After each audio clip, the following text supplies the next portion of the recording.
Welcome back to Pre-Horror Month, because all these Hollywood studios decided to bring out the scary movies in the very scary month of September. So, well, you know what it is? What? It's Halloween creep. It's creeping. Yeah. Just like Christmas creep. You know how Christmas starts at about October 5th? Halloween starts September 1st now. I still have never really understood why they bring out all these scary films in September. You think they would think that they would make more money in October when everybody wants to go see scary films. It's creepy. Not so much in September. But either way, It Chapter 2 is out, and we've gone and seen it, and here is our review. Yup.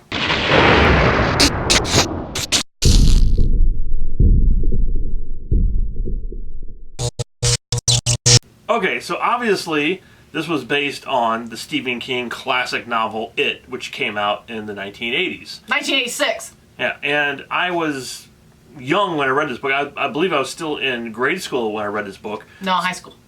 Was it in high school or grade school? If you were 16, you were in high school. All right, well, either way, I was very young when I read this book. I was in grade school. And it basically was the Star Wars of novels at the time, and it still kind of is. And now, what do you mean by that, Dave? It's influenced a lot of my stuff throughout my entire life. A lot of my writing that it's influenced, and I didn't even know it influenced it until I actually watched the first movie, and I was like, "Oh my God, half the stuff is in my novel." Whoops. Yeah, it's like I don't remember. You know, I didn't even remember it, but it was such a huge impact on me when I read that when I was young. It's still with me now, and it's taken all these years finally to complete this film that I've been waiting for forever. Obviously, they had a TV series, or if you didn't know, they had a TV series way back in the 1990s, beginning of 1990s, and I'm going to be reviewing that here soon once we get done watching it. But this is the sequel to It Chapter 1. Actually, it's not even a sequel. It's one long story that they had to split into two parts because otherwise it would have been 6 hours long. And the director's already saying that he wants to do a supercut, cut the whole thing into one movie. It'd be like 5 hours long, and he's going to put in footage that he shot that's not in the theatrical releases. Yeah, I know they said the second film, he wanted it to be about 4 hours long, like 4.5 hours long, and of course, you know, they had to cut it down to, what is it, almost 3 hours long now. Yep. So, all right. Now, first off, if anyone's seen the first movie, I know a lot of people went to go see it, and they're like, well, that sucks. That was stupid. Because they were expecting, they were expecting a horror movie. They were expecting a jump scare every 5 seconds. Something jumps at you at the screen, and blood dripping off everywhere, and heads getting chopped off, and well, there was an arm pulled off. But I mean, it was still a horror film, but it wasn't an actual horror film like you would expect because it was much more deep. It had much more characterization to it. It had incredible acting. It had an amazing story. And a lot of these people who are going to see this didn't want that. They want, you know, the remake of Pet Sematary or something stupid. They just want something really dumb that they can Well, if they want that is really stupid. Yeah, so they just want something really dumb that they can just go and see and forget about it. Like, oh, that was whatever. But then when you get something smart and intelligent like the first film, people are like, stupid, boring, dumb. It's not a horror movie. I didn't jump. I didn't get scared. But that wasn't the intention of it, people. Now, if they didn't jump, I mean, I still jump. We watched it the other night, I still jump. I mean, I've seen it 3 or 4 times. There's a good couple scenes in there, don't get me wrong, but it's just not a jump scare film. It's more of an intelligent movie. It's a horror drama. Yeah, and that's exactly what the second movie is. So if you haven't even gone and seen the second movie, and you were expecting some film to be, you know, jumping out at you and scaring you every 5 seconds, stay away from this movie. Don't go see it. Because this is, again... I think you're sending the wrong message, Dave. This is, don't go see It Chapter 2. Don't go see it. Stay home. If you're expecting to you know, see a traditional horror movie, because this is not, in any way, shape, or form, a traditional horror movie. Take a breath, Dave. I'm just saying. You're fired up. I'm saying. You're fired up. It's more of a drama with horror elements and, surprisingly, a lot of comedy, too. Yeah, and... emotion. It gets very emotional. Yes. You might want to talk about that. But we'll leave that until later. So should that be spoiler time? No. There's no spoilers in this review. But it is more of an emotional film. And again, this is not a jump scare, jump out of your pants, creepy, walking through the woods. Don't jump out of your pants. Yeah. Keep your pants on, please. It's not that movie. This is even more drama in this film than there was in the first one. The first one was more of a creepier film, and just like the book, it was a little bit more creepier with the kids because it was trying to scare you and scare the kids. But then when you become an adult, you don't get scared as easily. So therefore, it's not a jump scare film. Right, exactly. So when you went to go see this, what were you expecting?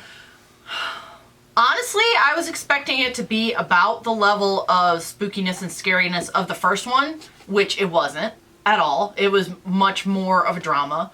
But that was not a bad thing. I was not disappointed by this movie. I really enjoyed this movie. And the other thing is too, I completely just zoned out and have no idea how I was going to finish that sentence. Let me think. Hang on. Like Dave said, like we've both said, it's a lot more emotional. There's a lot more drama. And if you're a fan of Stephen King in general, and Stephen King books, and other other Stephen King movies, like, part of the reason you like this is because you read the book when you were a kid, and you've been waiting to see a more faithful adaptation of this book as a movie. And this is definitely that. Like, if we want to talk about emotions, do we want to talk about emotions now? Not yet. Not yet? I'm okay. not pulling that in there. All right, let me I'm going to rein it back in. Go ahead. Okay, the other thing about this film, besides that, and it is the book. And if those people out there who thinks books are stupid and they don't read books... Or it's as close to the book as you're going to get. Yeah. And if they think, oh, books, no pictures, why would I want to read this? It's dumb. Books are dumb. But then yet they go see this movie and they're like, this movie's dumb. But if they read the book, then they would know what to expect from this movie. So you're saying you read the book? Yeah. I read the book. Once. A long time ago. Only once? So that's... And I got to tell you this, too. Okay, tell us. That the first half of the kids, I remember pretty well. I remember that story pretty well. I think it was because of when I read it, I was a kid. And when I got to the adult part of the book, it didn't really interest me that much because I wasn't an adult. But now as an adult, I don't remember this part of the film because I read it when I was a kid and I pay more attention to the kid stuff than adult stuff, and I think it's very interesting. Yeah, we were talking before we went to see the movie about what we expected to be in it and things like that. But since Dave didn't really remember that much of the book, or at least this part of the book, I didn't want to say anything about the stuff that I remembered as to whether or not it would be in the movie, because he's like, well, I don't remember, so don't say anything because I don't want to know until we see the movie. And I think that the clown really wasn't in this as much as it was in the first one. Because again, this is more about friendship. It's about getting together. It's about, companionship. It's about keeping promises. It's about all that stuff. Dealing with your childhood traumas. Yes, exactly. And overcoming them. Exactly. And then making a promise and keeping to it. And, there's so much stuff going on in this film. It's great. And we mentioned it was 2.5 hours long, but... Oh, actually almost 3 hours long. Yeah, and it flew by. I mean, it was a brisk 3 hours. It didn't even feel like it was over, and I'm like, what? What just happened? I mean, how is it over already? Like when you sit through Endgame, and it's 3 hours and 10 minutes long or something like that, you feel those 3 hours and 10 minutes. It feels long. When you sit through this, like, I was sitting there at the point where it ended, wondering... how are they going to get another hour's worth of movie into this? Because surely it can't be over with already. And it was over with. And I was like, we've been sitting here for almost 3 hours? There's no way. Yeah, and it's just because it was just that good. And the acting in this movie is excellent. It's excellent from just like when the kids were so good and they got these adults. And it was scary because especially the guy that played the one that had the asthma. I can't think what his name was in the film. Eddie. Yeah, Eddie. The guy that got to play him, I don't know who that actor was. Oh my God, he was the adult version of him. I was actually, just before we started filming this, watching a Vanity Fair video on YouTube where they had the adult actor and the kid actor together for all of them, where they were talking about what you needed to know about the first one before you went to go see the second one, which I didn't watch the whole thing. But seeing them all standing next to each other, it was uncanny, just amazing. Like, even if you're not thinking about it, the way in which they resemble each other. Like, you wouldn't immediately think that the kid that played Ben looks anything like the adult that played Ben, but when you see them standing next to each other, you see, like, the eyes are the same and the nose is the same. Like, you could see how you could look at that and say, oh yeah, that's what that kid would look like when he was grown up. Like, definitely. And what's fun about this film is there are little, we're not going to spoil anything, but there's little, you got to keep your eye out for stuff about in the movie. Because there are little things here and there they put just for the fun, for Stephen King fans. And it's really fun once you notice it. I mean, she pointed it out to me. I didn't even see it in the theater, a couple of things. And it's just fun. It's just, they did that, to be just for the fans and everything. And it's just so good. I mean, there was stuff like that in the first movie too, but... Yeah. And, okay, so now let's talk about the emotion in this film.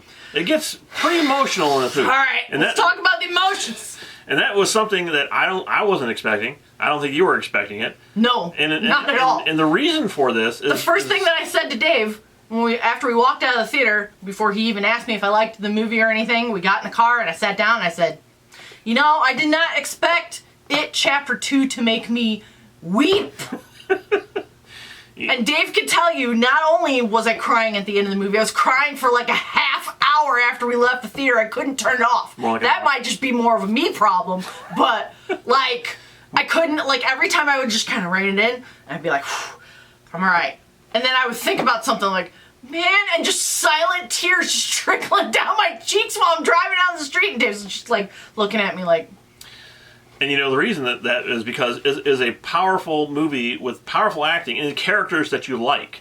And that's why. That's why it gets to you, because you care for these characters. And it's like you see them as kids, and now you see them as adults, and you feel like you're almost part of these people's lives because you've seen them grow up now. Right, you feel like you've grown up alongside them, kind of, even though it's only been, yeah, exactly. 3 years since the other movie came out, because you're seeing that whole experience. And you care for these characters, because these are the kids that you watched and loved in the first film that are adult, and that's how good these guys played these roles. They played them as good as the kids played them, so they're basically what they would be like in real life if they grew up. And it's so good. I can't keep, saying it. It's just so good.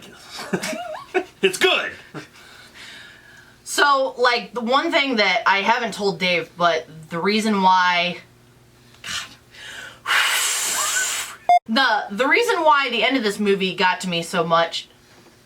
I'm just going to try to power through. You okay now? I'm going to try to power through. Halloween soundtrack. Great soundtrack. The end of this movie, the very end of this movie, definitely, I would say the director was inspired by the end of Stand By Me. That movie always wrecks me at the end also. Get a hold of yourself. That helps a lot. I actually liked it better than the first one, which I didn't... I'll just be down here. Which I didn't expect to actually like it, because once you get to once you read the book and read the novel, I think that the adult stuff in it is kind of weaker than the children's stuff, just because of the story. And like I said, the children's stuff is fun and it's scary and it's action-packed. You can like crop me out, right? Yeah. Okay. and it's action, but then when you get to the adult stuff, you're like, oh, okay, what is this director going to do with this adult? And he did just a great job with it. And, I mean, I can't say enough about this film. So, yes, this movie, of course, for the first film here for pre-horror month, gets the bomb.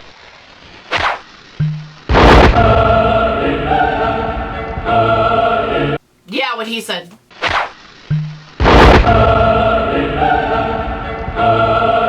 So there you go. There's the first review. The golden teardrop. It gets the golden... weeping. There is things that obviously he could not have put in the film, even though it was almost 3 hours long. It was just impossible to put everything. So I'm really curious as what wasn't in there, what he didn't actually put in there, because there's stuff that I know now because I watched the TV series that wasn't in there. One giant thing that's not in there. But that's almost sad. Yeah, that's the review that's going to come out later this month for more pre-horror month. And don't forget, this October we have been working our butts off. And that's why there hasn't been that many reviews, because we have literally been recording stuff for October almost every single day of the week. And it's going to be a huge month, and it's going to be very difficult. Not going to get any sleep again. And we're already editing, we're already filming, we're doing crazy stuff. And we are, for the first time, I'm going to mention this, if anyone's still watching this, we are going to be live streaming video games for 31 straight days this October. Live screaming. Yes, we're live streaming too. There'll be a lot of screaming of straight horror movies, horror game movies, and straight horror movies for 31 straight days of October. You mean straight horror games? Right. 7 days a week. Maybe some gay ones too, but mostly straight ones. 31 straight days, horror month, coming in October. And guys, you haven't seen anything yet.